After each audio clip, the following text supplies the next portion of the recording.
Donald Trump has spent months boasting that he's a master of economics, that he single-handedly restored America's strength, and that no one on earth grasps trade the way he does. But behind the bragging is a truth he hopes voters won't notice. He's now quietly undoing many of the tariffs he once aggressively pushed, not because they succeeded, not because they benefited American workers, but because they drove prices up so sharply that shoppers and financial markets pushed back. Within just a few days, he has reversed two major tariff decisions, right after scrapping duties on 200 products last week, turning what were once aggressive international standoffs into awkward political retreats. To understand why Trump is pulling away from yet another tariff threat, you have to look at the pattern that has shaped everything he's done economically. A pattern so consistent that reporters, analysts, and even traders have given it its own nickname: TACO, short for Trump always chickens out. The idea emerged in early May 2025, when Financial Times columnist Robert Armstrong pointed out something Wall Street insiders had been murmuring about for months. Each time Trump announced a sweeping new tariff, whether 40%, 50%, or even 100%, the markets jolted, companies scrambled to adjust, inflation forecasts jumped, and consumers braced themselves. And almost every time, the blowback arrived so quickly and so intensely that the administration retreated. Armstrong labeled this the TACO theory, and investors instantly recognized how accurate it was. Hedge funds even built a trading strategy around it. Sell the moment Trump unveils a harsh tariff threat, then buy back shares once quiet signs emerge that the White House is backing off. The trend became so unmistakable that news outlets wrote about it, Wikipedia referenced it, and finance commentators joked that markets relied on TACO the way sailors rely on ocean tides. When a journalist finally asked Trump about it in a late May briefing, he snapped, "Don't ever say that again. Nasty question." From that moment, the nickname was cemented. But nothing illustrated the TACO pattern more clearly than Trump's conflict with Brazil. A dispute driven not by trade concerns but by personal and political grievances. Brazil poses no economic danger to the United States. In fact, the U.S. sells far more to Brazil than it imports, and American consumers depend heavily on Brazilian products like coffee and beef. But Trump was furious that Jair Bolsonaro, his closest political ally abroad, was facing trial in Brazil for trying to overturn the 2022 election. Brazil's Supreme Federal Court, led by Justice Alexandre de Moraes, imposed restrictions on Bolsonaro's movements and communications. Bolsonaro's son Eduardo flew to Washington in search of MAGA allies who could pressure Brazil, and Trump, eager to defend those he considers ideological partners, retaliated the only way he really knows: through tariffs. He slapped a 50% tariff on Brazilian goods, the highest rate imposed on any country at the time. This wasn't about unfair trade or imbalances. It was a political outburst aimed at Brazil's judiciary. The effects hit instantly. Nearly a third of America's coffee comes from Brazil, and prices shot up. Coffee shops hiked their prices, grocery costs climbed, beef became even more expensive amid already tight supplies, orange juice prices rose, and aerospace components grew more costly. Virtually everything imported from Brazil suddenly cost 50% more, and American households felt the squeeze. Brazil moved fast. The Lula administration sent delegations to Washington that included both Bolsonaro loyalists and political opponents. A rare show of unity. The foreign minister traveled for emergency negotiations. Commerce officials exchanged tense calls with their U.S. counterparts, and members of Congress warned Trump that escalation could spark real economic harm. Meanwhile, Republicans performed poorly in local elections, and polls showed more and more Americans blaming rising grocery prices on Trump's tariffs. The political cost was becoming too heavy to ignore. And right on cue, the TACO pattern appeared again. Trump folded.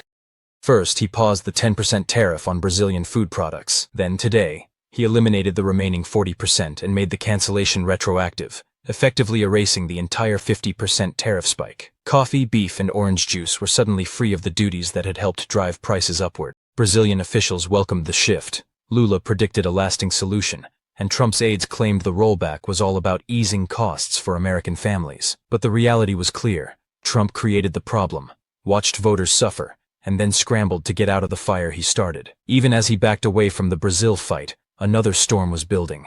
His promise to impose a 100% tariff on imported semiconductors, the chips that power everything from phones and refrigerators to fighter jets and medical equipment. These chips are the backbone of modern technology, and while the U.S. manufactures some, far more come from China and other Asian nations, along with the electronics built around them. Trump repeatedly and loudly insisted that a triple-digit tariff was on the way. and the announcement sent shockwaves through the global tech industry. Manufacturers panicked, retailers prepared for huge price jumps, and the stock market braced for a potentially severe downturn. Rumors inside the administration suggested officials were even exploring a plan to tax finished electronics based on the number of chips inside them, an idea industry experts warned would be disastrous. Out in public, however, the White House maintained that the tariffs were absolutely happening. Trump repeated the pledge at rallies. His cabinet backed him, and the tough talk kept intensifying. But behind closed doors, the truth became impossible to ignore.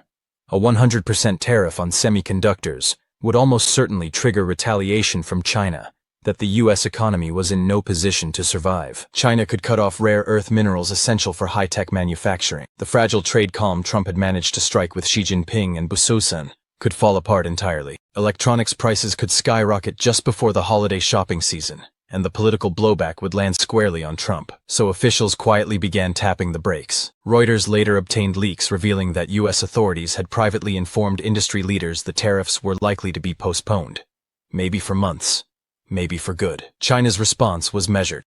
Officials emphasized cooperation and subtly hinted they recognized the U.S. was backing down first. Meanwhile, the Commerce Department continued denying everything in public, dismissing reports as fiction, though insiders knew exactly what was unfolding. And all of that came only days after a much larger reversal. The previous week, Trump had quietly undone the biggest set of tariffs of his presidency, lifting duties on more than 200 food items despite months of insisting tariffs were wonderful, beneficial, and essential. In effect, it was the ultimate taco moment. The reversal came amid growing frustration among shoppers faced with rising grocery bills. This shift marked a sharp break from Trump's earlier claims that his sweeping tariffs weren't contributing to inflation. He admitted, in passing, that prices might rise in some cases, but continued to insist inflation barely existed at all. His remarks came just after Democrats won key races in Virginia, New Jersey, and New York City, places where anger over food costs heavily influenced voters. Trump also said he planned to issue a $2,000 payment to low- and middle-income Americans funded through tariff revenue, calling it a dividend. The administration highlighted new trade frameworks with Argentina, Ecuador, Guatemala, and El Salvador, agreements designed to reduce tariffs on specific goods, with more deals promised soon. The rollback list was massive, more than 200 everyday goods, from oranges and cocoa to spices, fertilizers, and even communion wafers. Retailers praised the move, saying coffee prices might finally ease. But not everyone was happy. The Distilled Spirits Council protested that products like scotch, cognac, and Irish whiskey remained excluded, even though the U.S. doesn't make them domestically. When asked whether more changes were coming, Trump said he didn't expect any, then immediately added that this small rollback should push coffee prices down soon. Yet only a week later, two more reversals followed. Even while Trump blamed inflation on his predecessor, economists pointed out that his own tariffs were partly responsible for higher grocery bills, and many companies were only beginning to pass those costs to consumers. Manufacturing had weakened. Frustration remained high. As Representative Richard Neal put it, the administration was finally admitting what had been obvious all along. Trump's trade war was raising costs, and officials were trying to extinguish a fire they had created, while pretending it was progress. And looming over everything was one final showdown. One Trump couldn't spin, couldn't quietly unwind, and couldn't blame on anyone else. The fate of many of his tariffs was no longer in his hands. It rested with the United States Supreme Court. For months, Trump claimed his authority to impose sweeping tariffs was ironclad, but the legal foundation was far shakier. A major case before the court challenged whether he ever had the right to implement many of these tariffs, particularly those enacted under the International Emergency Economic Powers Act, legislation never intended to authorize broad economic conflict. Lower courts had already suggested Trump push the statute beyond its limits.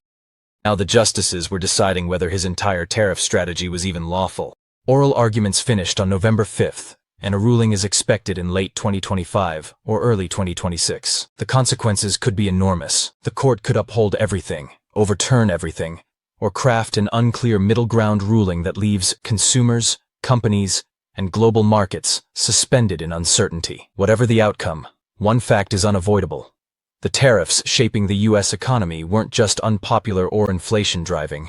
They may have been legally unstable from the beginning, and as the country waits for the decision, Trump again finds himself in a familiar position, projecting strength while hoping someone else rescues him from a crisis of his own making. He threatened tariffs, markets panicked, prices jumped, chaos spread, and when the political cost became too steep, he backed off. It's the same loop every time. This pattern, escalate, destabilize, boast, then retreat, is the behavior that earned him his infamous nickname across Wall Street and beyond. When the consequences become too real or too risky, Trump always backs down. The story could end here, but what comes next is up to you.